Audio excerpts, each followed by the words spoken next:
Ada dua jenis pembangunan infrastruktur. Pertama adalah infrastruktur statis dan yang kedua adalah infrastruktur dinamis. Pembangunan jalan tol, pelabuhan, bandara adalah kategori sebagai pembangunan infrastruktur statis.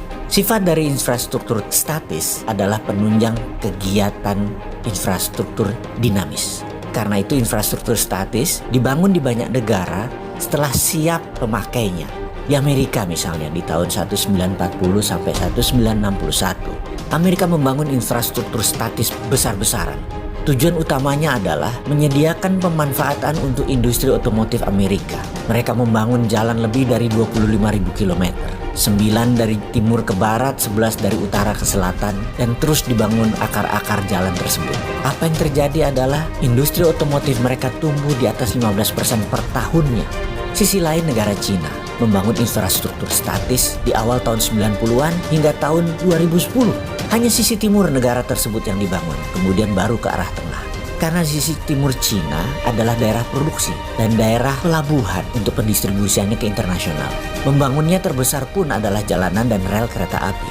Tujuannya tak lain adalah mempermudah distribusi produk, mempermudah penunjang infrastruktur dinamis. Jadi infrastruktur dinamis adalah sektor industri.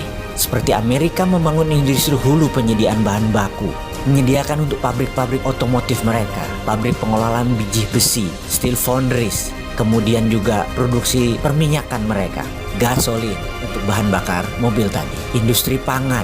Itu semua dikatakan sebagai infrastruktur dinamis karena tujuan disebut dinamis adalah bergerak mengikuti kebutuhan pasar. Seperti juga sisi lain Cina. Cina membuat peraturan mendukung infrastruktur dinamis dengan peraturan yang super bebas. Cina boleh meniru, melakukan imitating. Cina di tahun 90-an, 2000 masih dikatakan sebagai imitating country, negara peniru. Sekarang Cina disebut innovating country, negara pencipta. Kita semua tahu kata-kata bijak dari pini sepuh kita yang mengatakan Allah bisa karena biasa. Jadi setelah biasa meniru, mereka sekarang mengerti apa yang terbaik dan setelah itu menciptakan produksi baru yang kreatif dan inovatif. Itulah Cina sekarang yang membangun infrastruktur dinamis terlebih dahulu baru infrastruktur statis. Demikian juga infrastruktur Amerika, dinamis dulu baru yang statis. Kalau di Indonesia